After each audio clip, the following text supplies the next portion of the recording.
Hello good morning everyone, I hope you all are well. तो friends, हमने class 10th के economics का chapter number 4 globalisation and the Indian economy start किया था और आज इस चैप्टर का ये लास्ट वीडियो है जिसमें हम डिस्कस करेंगे the struggle for a fair globalisation, कि किस तरीके से हम ग्लोबलाइजेशन को, वैश्वीकरण को फेयर बना सकते हैं ताकि वो सबके लिए समान रूप से सहायक हो।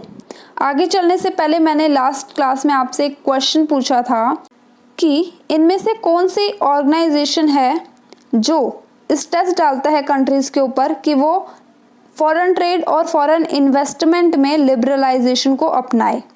इसका सही आंसर होगा option D, World Trade Organisation, जिसके बारे में हमने लास्ट वीडियो में बात करी थी कि इसकी स्थापना कब हुई थी, 1 जनवरी 1995 में। इसका जो हेडक्वार्टर है ये आपके स्विट्ज़रलैंड के जेनेवा में है और इसके जो प्रेजेंट मेंबर्स हैं वो कितने हैं, 164। ये चीज़ हम लास्ट क्लास में बात कर चुके थे। आगे बढ़ने से पहले हम थोड़ा सा इन तीनों ऑर्गेनाइजेशन के बारे में भी थोड़ा सा समझेंगे। इंटरनेशनल मॉनेटरी फंड क्या होता है, एक तरीके से काइंड ऑफ आपका रिजर्व बैंक आप समझ लीजिए। अगर आपको कभी भी आर्थिक सहायता चाहिए होती है, लोन चाहिए होता है, तो आप बैंक के पास जाते हो।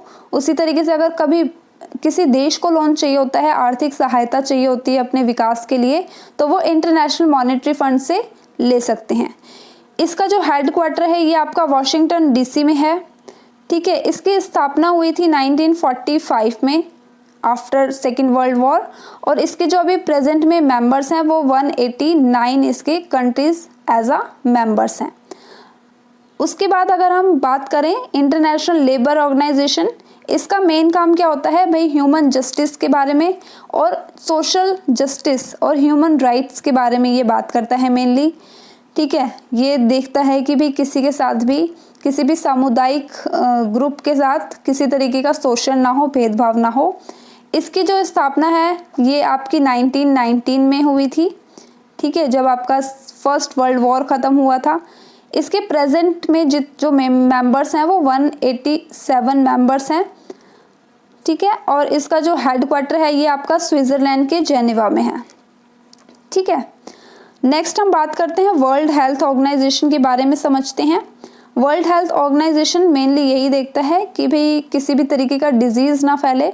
फॉर एग्जांपल अब अगर जो कोविड-19 फैला हुआ है तो उसकी जांच जो भी होगा वो वर्ल्ड हेल्थ ऑर्गेनाइजेशन करेगी। भाई वैक्सीन हर जगह पहुंच रही है, नहीं पहुंच रही, कहाँ पे क्या सिचुएशन है, तो ये सारी जानकारी जो है वर्ल्ड ट्रेड ऑर्गेनाइजेशन रखता है और अगर उनमें सुधार करने की कोशिश करता है, ठीक है। इसका जो हेडक्वार्टर है ये भी आपका स्विट्ज़रलैंड के जेनेवा में है। इसकी स्थापना हुई थी 7 अप्रैल 1948 में, ठीक है। 7 अप्रैल को ही हम वर्ल्ड हेल्थ डे भी मनाते हैं और इसके जो रिसेंटली मेंबर्स हैं वो 194 कंट्रीज़ इसके साथ जुड़े हुए हैं। आई होप ये चीज़ आपको क्लियर हुई होगी, कुछ नई इन्फॉर्मेशन आपको मिली होगी। आगे हम बात करते हैं कि भाई अगर हम फेयर ग्लोबलाइजेशन के बारे में बोल रहे हैं तो इसका मतलब क्या है, ठीक है। फेयर ग्लोबलाइजेशन का मतलब क्या, ये चीज़ तो हम देख चुके हैं कि जो ग्लोबलाइजेशन है उसका बेनिफिट हर किसी को नहीं मिला है, ठीक है। अब फेयर ग्लोबलाइजेशन का सिंपली मतलब यही होता है कि अगर वैश्वीकरण हो रहा है तो उसमें हर एक इंसान को अपॉर्चुनिटी मिलनी चाहिए कि वो विकसित हो सके, ठीक है, कि उसका भी विकास हो। सेकंड चीज़, लास्ट चीज़ क्या बोल रहा है कि ग्लोबलाइजेशन के आने से ये चीज़ भी इंश्योर होनी चाहिए कि इसका जो बेनिफिट है वो हर एक को मिल सके इक्वल तरीके से, ठीक है। जो इनके शेयर्स हैं वो बेटर तरीके से डिस्ट्रीब्यूट हों ताकि उसका जो फ़ायदा हो वो हर किसी को हो सके। Not everyone has benefited from the globalisation.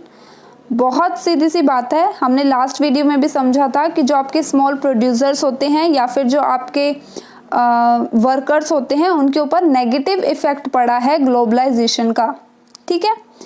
तो सिंपली इसका बेनिफिट किसका हुआ है फिर, जो आपके रिच लोग हैं, अमीर लोग हैं, जो आपके एजुकेटेड लोग हैं या फिर जो पावरफुल लोग हैं, उन लोगों ने ग्लोबलाइजेशन का, वैश्वीकरण का बहुत ज़्यादा फ़ायदा उठाया है, ठीक है। नेक्स्ट इज, वहीं अगर हम दूसरी तरफ बात करें तो जो लोग भाई पढ़े लिखे नहीं हैं या गरीब थे, ठीक है, जो स्मॉल वर्कर्स वगैरह हुआ करते थे, उनको ग्लोबलाइजेशन का, वैश्वीकरण का बिल्कुल भी फ़ायदा नहीं हुआ। मतलब ज़ीरो के बराबर फ़ायदा हुआ है। ठीक है, अब अगर हम ये देखें कि भाई ठीक है, मान लिया कि सबको फ़ायदा नहीं हुआ, फेयर नहीं हो रहा है, तो अब ये किसकी रिस्पॉन्सिबिलिटी है कि ग्लोबलाइजेशन को फेयर बनाए? सीधी सी बात है, ये जो रिस्पॉन्सिबिलिटी है ये गवर्नमेंट की रिस्पॉन्सिबिलिटी होती है कि वो इंश्योर करे कि हमारे देश में ग्लोबलाइजेशन का पॉजिटिव इफेक्ट पड़े जबकि नेगेटिव इफेक्ट ना पड़े। ओके, आगे बढ़ने से पहले आप मुझे एक क्वेश्चन का आंसर दीजिए जिसके बारे में हमने लास्ट वीडियो में डिस्कस भी किया था कि भाई वैश्वीकरण से किस कंट्रीज़ को ज़्यादा फेवर होता है, ज़्यादा फ़ायदा किसको होता है? First is developed countries, second developing countries, poor countries, या फिर आपका none of the above. It means आपका विकसित देश, विकासशील देश, निर्धन देश, या फिर इनमें से कोई भी नहीं। ठीक है, नीचे कमेंट बॉक्स में अपना आंसर दीजिए। अब इसे समझते हैं कि अगर हमें ग्लोबलाइजेशन को फेयर बनाना है कि वो सबके लिए ही लाभकारी हो, तो इसके लिए गवर्नमेंट कुछ कदम उठा सकती है। वो कौन से कदम हैं हम ये देखेंगे। सबसे पहली चीज़ कि गवर्नमेंट जो है वो इंश्योर करे कि जो लेबर लॉज आ रहे हैं वो लेबर के फेवर्स में ही हों, और जो लॉज लेकर आ रहे हैं, जो कानून बनाए जा रहे हैं लेबर्स के लिए, उनको प्रॉपर तरीके से इम्प्लीमेंट भी किया जाए। ठीक है, और जो वर्कर के राइट्स हैं टाइम टाइम पे देखें भाई क्या उनको उनके अधिकार मिल रहे हैं या नहीं मिल रहे हैं। ठीक है, सेकेंड पॉइंट इसमें क्या बोल रहा है कि हमारी सरकार को ये भी ध्यान रखना चाहिए कि अगर ग्लोबलाइजेशन हो रहा है, अगर बड़ी बड़ी कंपनीज MNCs हमारे देश में आके इन्वेस्ट कर रही है या ट्रेड कर रही है, तो उनका जो इफ़ेक्ट है वो स्मॉल प्रोड्यूसर्स पर ना पड़े। और अगर इनको कुछ दिक्कत परेशानी हो रही है तो सरकार का ये फ़र्ज़ बनता है, सरकार का ये कर्तव्य बनता है कि वो उनको सपोर्ट करे ताकि वो पूरी तरीके से बर्बाद ना हो जाए। ठीक है, उनका इम्प्रूवमेंट हो सके, उनकी परफॉर्मेंस में सरकार को उनकी हेल्प करनी चाहिए। लास्ट चीज़ क्या है, अगर भाई प्रोड्यूसर्स को, जो हमारे स्मॉल प्रोड्यूसर्स हैं हमारे देश में, अगर उनको ज़्यादा परेशानी हो रही है, ज़्यादा वो घाटे में चल रहे हैं, तो अगर ज़रूरी है तो सरकार को ट्रेड बैरियर्स और इन्वेस्टमेंट बैरियर्स भी लगा देने चाहिए ताकि जो हमारे देश के वर्कर्स हैं या हमारे देश के जो स्मॉल प्रोड्यूसर्स हैं, जो छोटे उत्पादक हैं, उनको ज़्यादा नुकसान ना हो। ठीक है, तो ये स्टेप हमारी सरकार जो है उठा सकती है। इसके अलावा और क्या कर सकती है सरकार? भाई सरकार, हमारी जो गवर्नमेंट है वो नेगोशिएट कर सकती है WTO के साथ कि भाई आपको फेयर रूल्स लेकर आने चाहिए। आपको, चाहे वो डेवलप्ड कंट्री हो चाहे वो डेवलपिंग कंट्रीज हो, रूल्स सबके लिए सेम हो और इस तरीके से रूल हो कि ना तो डेवलप्ड कंट्री का नुकसान हो और ना ही डेवलपिंग कंट्रीज का नुकसान हो। दूसरी चीज़ क्या बोल सकते हैं भाई, अगर आप कंपेयर करो तो हमारे पूरे वर्ल्ड में जो डेवलपिंग कंट्रीज़ हैं वो कितनी होगी और जो डेवलप्ड कंट्रीज़ हैं वो हमारी कम होगी। डेवलपिंग कंट्रीज़ भी विकसित, जो अभी विकास कर रही हैं, ऐसी बहुत सारी कंट्री है, लेकिन जो डेवलप्ड कंट्रीज़ हैं वो कुछ ही गिनी चुनी सी कंपनीज़ हैं। तो सारी जो डेवलपिंग कंट्रीज़ हैं वो एक साथ मिलकर अगेंस्ट हो सकती है WTO के और उनके ऊपर प्रेशर भी बना सकती है कि भाई आप हमारी डिमांड सुनिए और आप इस तरीके से रूल बनाइए ताकि हम डेवलपिंग कंट्रीज़ का नुकसान ना हो और उनको भी पूरे तरीके से प्रॉफिट्स मिले जितना कि डेवलप्ड कंट्रीज़ को प्रॉफिट हो रहा है।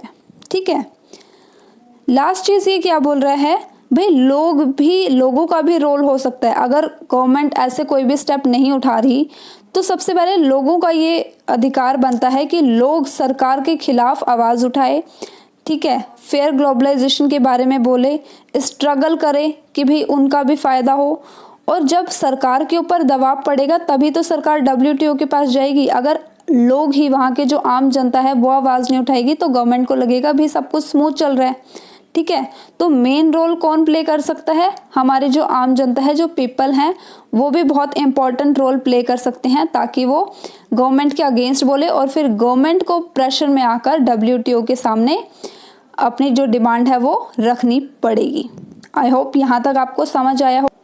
इसी के साथ ये जो टॉपिक है हमारा ख़त्म होता है। तो ये कुछ स्टेप्स थे जो गवर्नमेंट उठा सकती है ताकि सब लोगों का प्रॉफिट ही हो। अब इसका कंक्लूज़न क्या निकला? इस चैप्टर को पढ़ने से हमें क्या क्या चीज़ सीखने को मिली है? भाई देखिए, सबसे पहले तो हमें यही पता चला कि भाई आज के टाइम पे ग्लोबलाइजेशन क्या रोल प्ले कर रहा है, ठीक है ना। सेकेंड चीज़ हमने ये देखा भाई, जो ग्लोबलाइजेशन हो रहा है, जो वैश्वीकरण इतनी तेज़ी से बढ़ रहा है, उसकी वजह से जो कंट्रीज़ हैं उनका इंटीग्रेशन हो रहा है, उनका एकीकरण हो रहा है बहुत ही तेजी तरीके से, ठीक है। सेकेंड चीज़ हमने देखा भाई, ग्लोबलाइजेशन में जो आपकी एमएनसी है और जो आपका आईटी टेक्नोलॉजी, ठीक है, यह जो लिबरलिज्म है, ये बहुत ज़्यादा मेजर रोल प्ले करते हैं ग्लोबलाइजेशन को बढ़ाने में। देखिए सेकेंड लास्ट पॉइंट क्या बोल रहा है, जब से WTO ने प्रेशर किया है डेवलपिंग कंट्रीज़ के ऊपर कि आपको जो ट्रेड है और जो आपका फॉरेन इन्वेस्टमेंट है वो आपको लिबरल तरीके से करना है, इसका भी बहुत ज़्यादा इफेक्ट पड़ा है हमारे ग्लोबलाइजेशन पे, ठीक है। और लास्ट पॉइंट हम क्या बोल सकते हैं कि अगर फेयर ग्लोबलाइजेशन हो तो इससे बहुत सारी अपॉर्चुनिटीज़ बढ़ जाती हैं काफ़ी लोगों के लिए। अब देखिए, ऐसा नहीं है कि ग्लोबलाइजेशन की सिर्फ नेगेटिव ही इम्पैक्ट है। अब ग्लोबलाइजेशन के लिए और फेयर ग्लोबलाइजेशन के लिए बेसिकली पिछले कुछ सालों में भारत में भी और पूरे विश्व में भी काफ़ी सारे कैंपेन्स चलाए गए हैं, ठीक है। काफ़ी बार डिस्कशन भी हुआ है WTO में ट्रेड और इन्वेस्टमेंट बैरियर्स को लेकर कि किस तरीके से होना चाहिए, किस तरीके से नहीं होना चाहिए। तो प्रोसेस चल रहा है, होप फॉर द बेस्ट, ठीक है। आगे आने वाले टाइम में मे बी सबको अपॉर्चुनिटी मिल सके। अब बात करते हैं, जो मैंने आपसे क्वेश्चन पूछा था कि ग्लोबलाइजेशन जो है वो ज़्यादातर किसके फेवर में काम करता है, तो भाई विदाउट एनी डाउट जो आपका डेवलप्ड कंट्रीज़ हैं, जो आपके विकसित देश हैं, उन्होंने ही तो मिलके WTO बनाया है, वर्ल्ड ट्रेड ऑर्गेनाइजेशन, ठीक है। और यही तो बोलते हैं कि भाई फ्री ट्रेड करो। तो सीधी सी बात है, जो ग्लोबलाइजेशन हो रहा है उसका जो अच्छा इफेक्ट है, जो पॉजिटिव इफेक्ट है, वो डेवलप्ड कंट्रीज़ के ऊपर ज़्यादा पड़ रहा है। हम ये नहीं बोल रहे कि डेवलपिंग कंट्रीज़ के ऊपर नहीं पड़ रहा, ठीक है, सारा ही नेगेटिव इफेक्ट पड़ रहा है, लेकिन जो ज़्यादा फेवर में है, ठीक है, वो आपकी डेवलप्ड कंट्रीज़ हैं। अब आगे बात करते हैं, एक आपको होमवर्क क्वेश्चन मैं दे देती हूँ जाते जाते, अभी जो हमने टॉपिक पढ़ा उससे रिलेटेड, कि जो आपका फेयर ग्लोबलाइजेशन है उसके अनुसार क्या होना चाहिए। अगर फेयर ग्लोबलाइजेशन होगा तो किसके लिए ज़्यादा बेनिफिट होगा, ज़्यादा बेनिफिशियल होगा, आपके लेबर्स के लिए अच्छा होगा, प्रोड्यूसर्स के लिए अच्छा हो जाएगा, या कंज्यूमर्स के लिए अच्छा हो जाएगा, या फिर इन तीनों के लिए ही अच्छा होगा, ठीक है। आंसर आप नीचे कमेंट बॉक्स में दे सकते हो। आई होप आपको इसका आंसर पता होगा, बहुत ही ईजी क्वेश्चन है।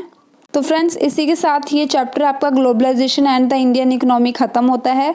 अगर आपको कोई भी डाउट है तो आप नीचे कमेंट बॉक्स में पूछ सकते हैं। और guys please like share subscribe कीजिए, ठीक है। Thank you very much for watching this video and thank you very much for supporting. So तब तक के लिए ओके, टाटा, बाय बाय, जय हिंद।